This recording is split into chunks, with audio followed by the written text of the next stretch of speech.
go. I apologize. The allergies suck. But we're here and we're back.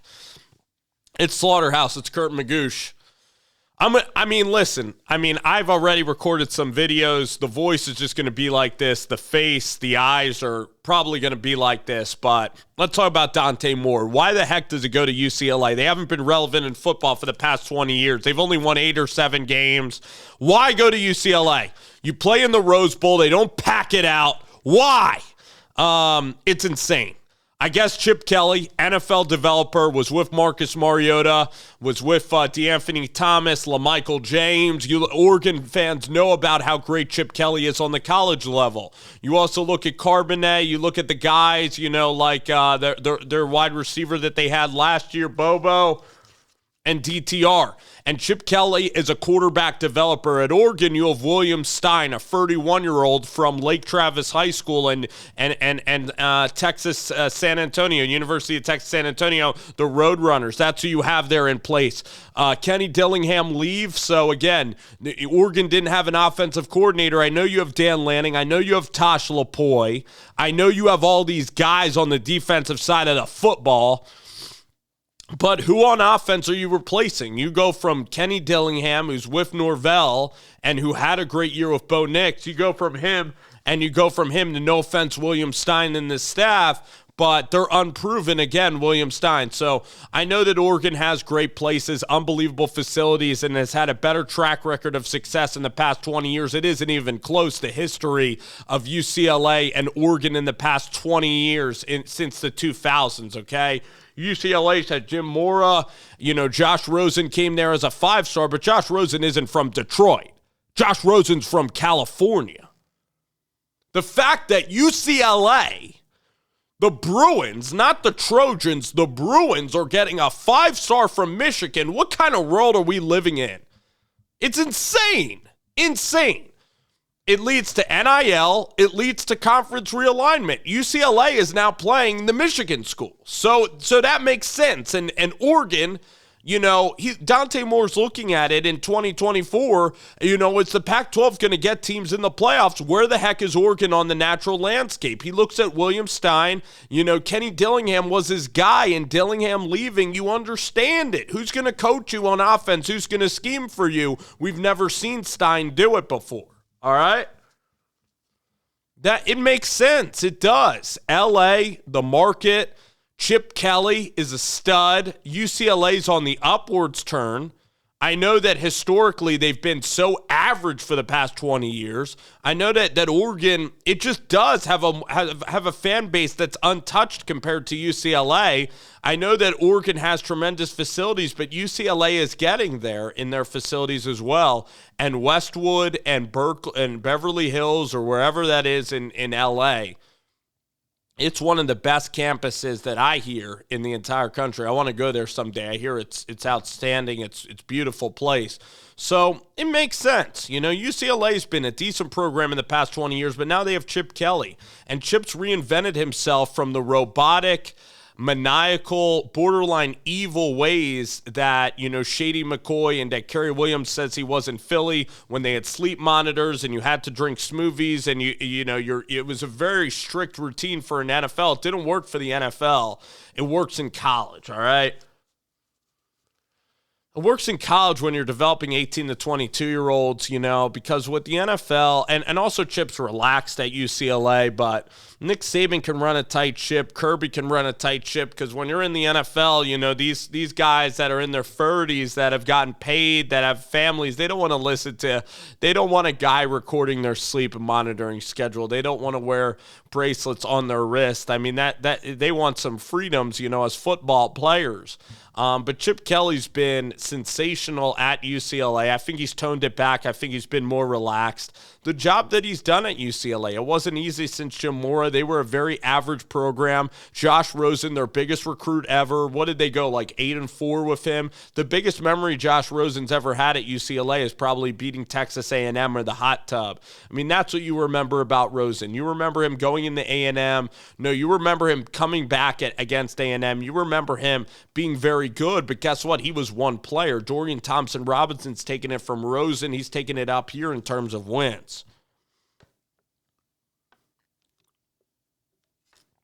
Bo Nix coming back. I think Dante Moore wants to play immediately, and he has a chance to at UCLA. Coordinator, conference, NIL maybe, but I think Oregon also was in on it as well. It's Dillingham. It's Dillingham, but it speaks volumes to Chip Kelly. He's taken UCLA to a place that I mean, if Dante Moore, he's everything by the way, Dante Moore is everything that I think of a high school player. He checks every box that I look for. He's an unbelievable leader. His intangibles are unbelievable. One of the kindest, best leaders that you're going to see in a 17 or 18-year-old guy, all right? He's just special. He's made of the right stuff. Made of the right stuff. That's such a general term that's so subjective, and it is. This is a subjective show and a subjective argument.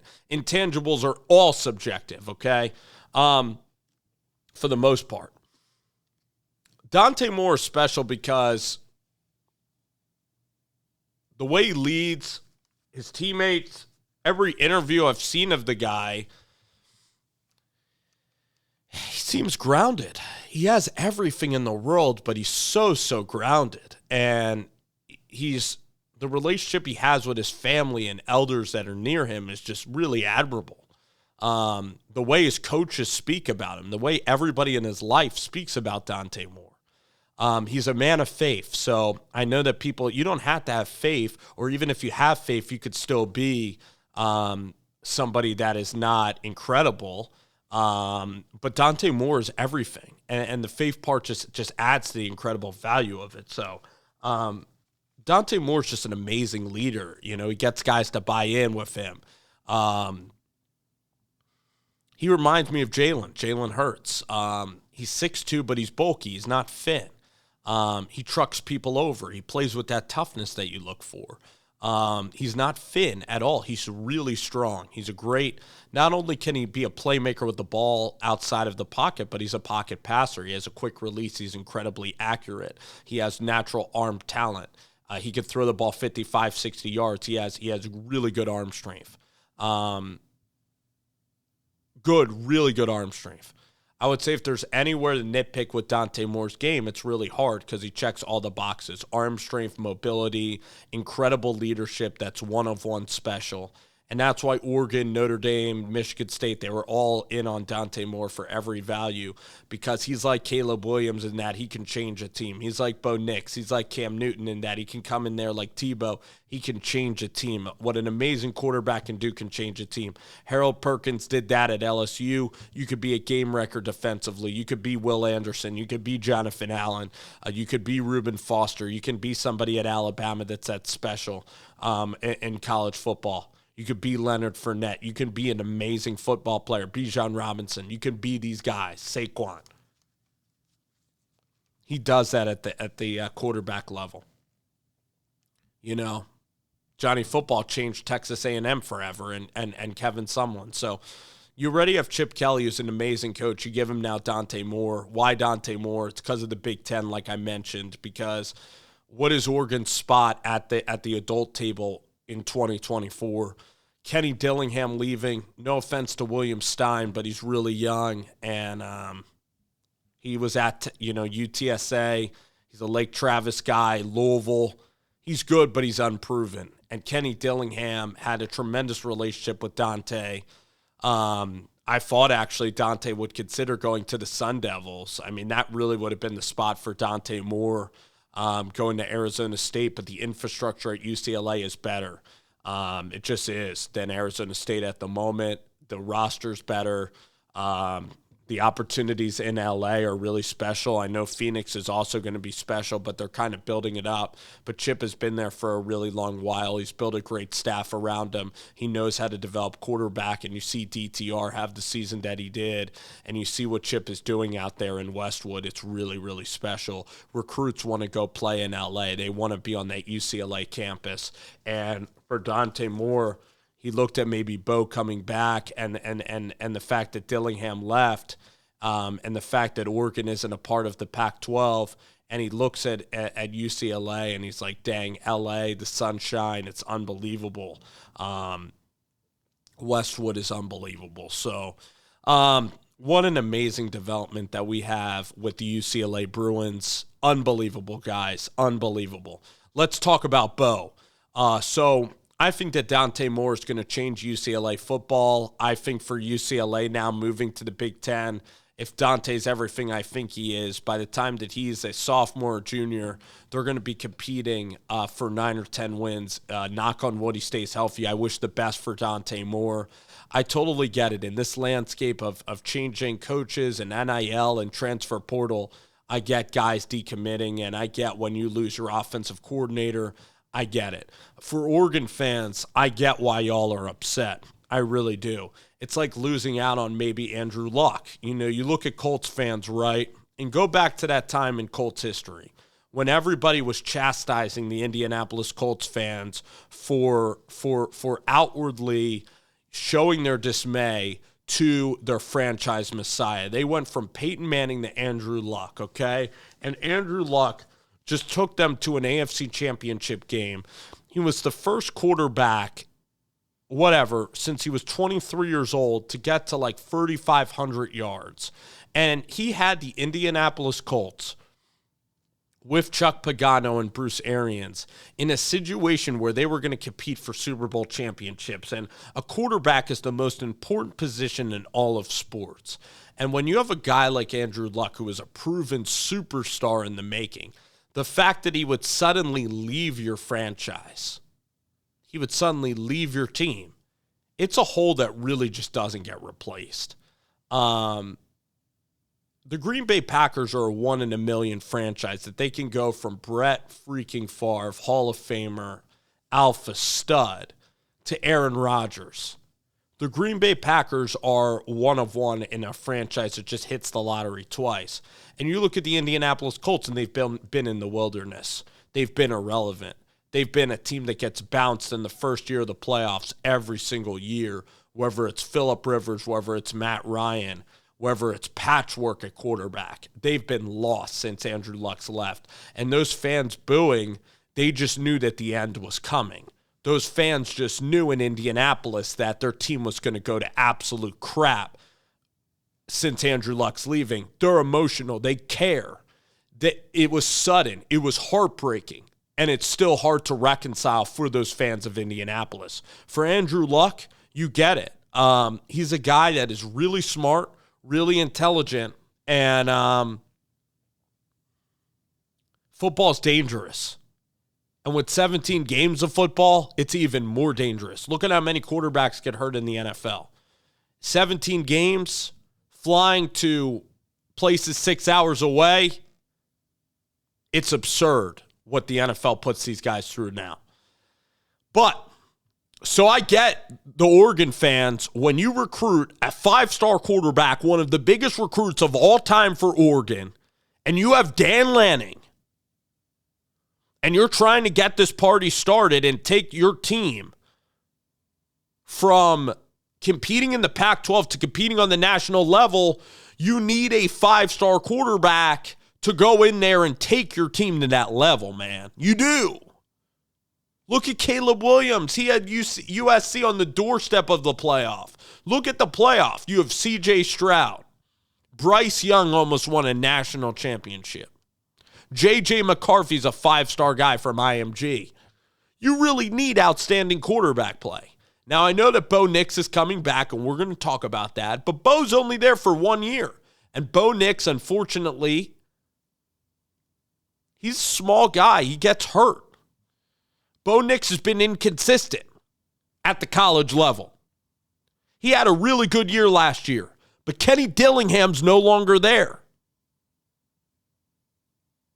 Kenny Dillingham could be a 1 in a million offensive coordinator. Whatever guy at 32 years old is leading your football team and leading it to break records. Whatever guy at 25 years old gets a head coaching job. And what did Mike Norvell see in Kenny Dillingham? Mike Norvell was around a lot of 27 and 28-year-old guys. Kenny Dillingham isn't the regular same 28-year-old guy. So you lose that component, and now you're taking another shot Dan Lanning and Marshall Malchow, they hit on that shot 1,000%. Now they're going out and getting William Stein from the Texas Southern Roadrunners, and I love the hire, and I love every bit of it. And I think that they could have hit another home run. But Dante Moore was connected to Kenny Dillingham. What's life after Bo Nix for Oregon football? You got 1 year of Bo Nix. What's going to happen next year? You're going to recruit another 5-star quarterback? Because Dante Moore, by all accounts, is every checkbox in the book. He's a passer. He can run outside of the pocket. His leadership skills, his skills to get along with teammates. He looks like an NFL starter. He looks like a legend. He looks like he can be an MVP-style, Jalen Hurts-style guy, not only in college, but the NFL. So for people in the national media that are upset and, oh, he's just an 18-year-old, that's what it's all about is recruiting. So I get Oregon fans that are upset. You're allowed to have emotions in life. You're allowed to care about your football program. And Dante Moore, you're allowed to get excited about him. Now, would I go on social media to his Instagram? Would I badmouth him at all? Absolutely not. Absolutely not. I would not do that. You're allowed to be upset. You're allowed to vent. That's normal. Dante Moore, in this era of transfer portal, in this era of changing coaches, he decided to go and pick Chip Kelly over William Stein. All right, who would you choose to get developed by? Honestly, guys. Don't think about UCLA and how average they are in football. Don't think about UCLA in half-empty stadiums for a second. You have a defensive coordinator that's 35 years old and a coordinator that's 31 years old that was a high school offensive coordinator and that was coaching in Conference USA. Over an NFL developer in Chip Kelly. I don't blame Dante Moore for this decision. I don't blame anybody for leaving and making themselves a better situation. Both things can be true. That Dante Moore leaving Oregon should hurt their fans. It should hurt. You shouldn't lash out at the kid. You shouldn't say anything threatening to the kid. You should not say anything to him personally because it's his own decision. But you're allowed to be upset to your friends and family and say, gosh, oh my gosh, he could have changed our team. Yes, that's true. Yes.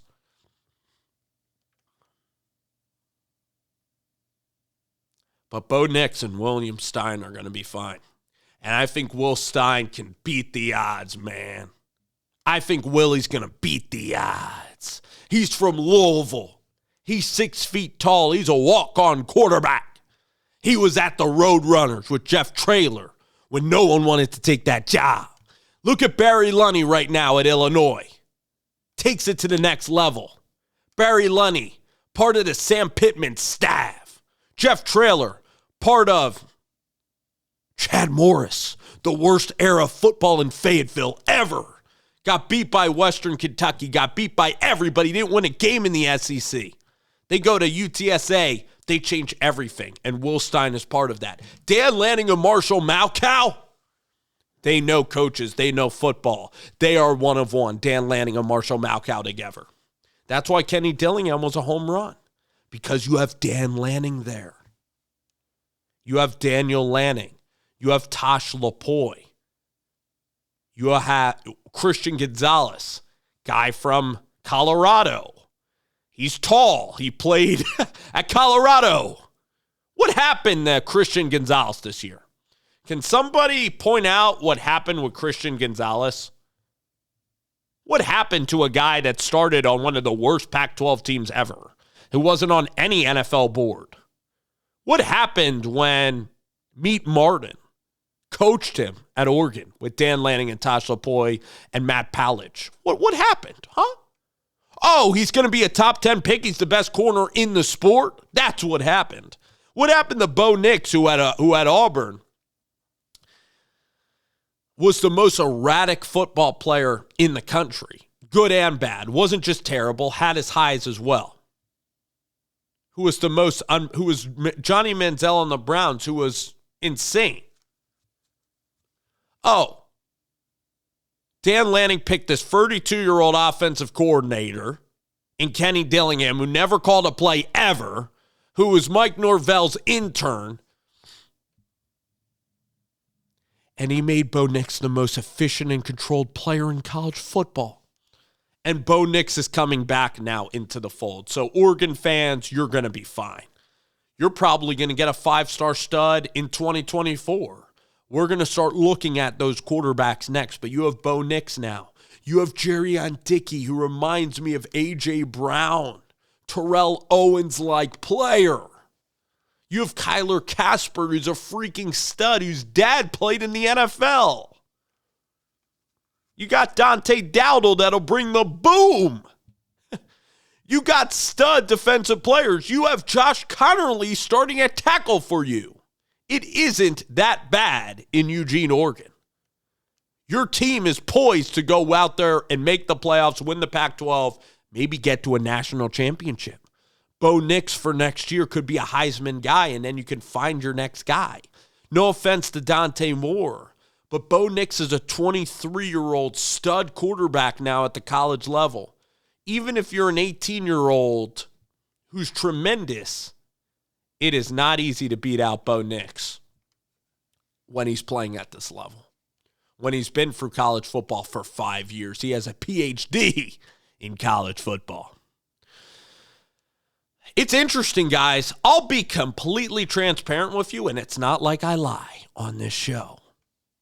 Bo Nix, to me, if I was an NFL GM and it's late in the second round, hands up.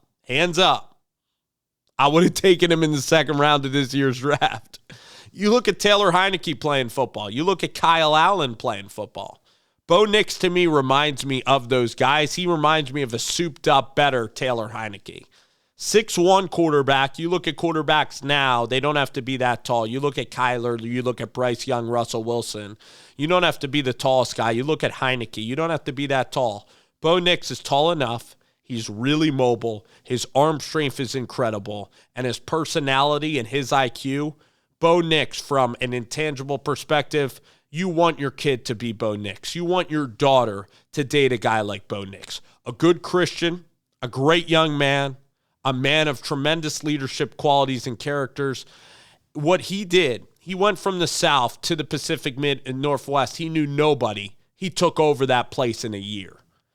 Guys, Bo Nix, guys wanted to play their heart out for Bo Nix. I believe Bo Nix could have been a 4th or 5th round quarterback. He could have gotten paid a lot. And yes, Bo Nix could still be making money in NIL. But Bo Nix, man, you saw him against Utah. He was literally dragged down. He was beaten down, and he toughed it out. And in college football, if players, look around the landscape of the bowl games, guys leave early. But with Michael Penix, what Michael and Bo Nix did for the Pac-12 for Oregon, Washington, knock on wood, pray and hope that they stay healthy and can play in that game next year in Husky Stadium, because that should be 8 o'clock Herb Street Fowler all day, every day of the week. That's what should happen next year. 8 o'clock Eastern, that is. So shout out to those guys, because they make our sport great. Michael Penix and Bo Nix, Kayshon Boutte, those guys staying in college football make college football the best. So Bo Nix, to me, would have been a second rounder. Arm strength, mobility, smarts, football IQ. Kenny Dillingham called him the smartest football player he's ever coached. Bo Nix is going to make this transition for Will even easier now that he's there. So Oregon, I know you guys are really, really upset, but it's kind of like Andrew Luck. It's kind of like Andrew Luck is there, but also I'm going to say that it's like Andrew Luck retired, but replacing Andrew Luck is like Kirk Cousins for the Colts. And there isn't going to be, I don't even know if that's a good comparison. But, all right. It's like young Phillip Rivers. It's like Phillip Rivers when he's 32 is there, and Andrew Luck was there with the Colts, to go back to our Colts comparison. So, the there's so much to unpack here. Dante Moore, it's huge for UCLA football. He can take UCLA to the next level. He can make the transition easier. Bo Nix is going to make the transition easier. NIL, when you're a 4th or 5th rounder, you just don't get the same chances. Look at Drew Lock. Look at how Jacob Eason's career's turned out. Jacob Eason should have stayed in college 4 or 5 years. When you're a first-round quarterback, look at Daniel Jones. Look at Carson Wentz. Look at Teddy Bridgewater. Look at Derek Carr. When you get drafted in the first round to the high second round, Christian Hackenberg, when a team invests in you, a first-round pick, even Desmond Ridder is a third-round pick, when a team invests in you high in the draft, you just get chance after chance, and Carson Strong never got that chance. That's why Carson messed up. He should have transferred to a bigger school. He failed by leaving Nevada too soon with his medicals. He skipped the bowl game, did all that. I know there's stories both ways. Matt Barkley didn't leave early enough. Cardale Jones. There's guys who get injured, unfortunately, and it's really, really sad. It's why a guy like Marcus Lattimore of South Carolina, it's why Bo Nix and them should be getting paid millions of dollars. Michael Penix and Bo Nix, because they're proven stars. They've put in the time. They bring in so much money for their university, and they're proven alpha studs. And I want them to get paid very well, because football is a very, very dangerous game. Life in general is fragile, and life in general is dangerous. Every time you go in a car, knock on wood. Life is tough. Every time you leave your house, something could happen. But when you're playing football and getting tackled by 300-pound 21 and 22-year-olds, we can't even imagine the type of pain that these guys all go through. And the fact that they're making NIL money, man, they deserve it, especially these proven rock stars that are 22, 23 years old, that are legends, that are great players in college football, that are making our sport great. That's what NIL is making great, is because these guys are staying in school longer. You look at college basketball. Why is college basketball not the same? Because Christian Laettner isn't a senior. Jay Williams, Shane Battier, Mike Dunleavy, Carlos Boozer, Bobby Hurley, Grant Hill, Antoine Jamison, Vince Carter, Sean May, Luke May. What is it about all these college basketball players? They stayed 4 years. You care about them. Jimmer Fredette. You care about something that you spend a lot of time with, that you like. And that's why Michael Penix and Bo Nix for college football. Thank you. For someone who college football. Someone who covers college football. I think I just said someone who college football is college football. But guys, this was 30 minutes. So if you watch even a minute of it, I'm thankful for it. Thank you so much. What a time in college football. Transfer portal, everything. It is going to be busy these next few days.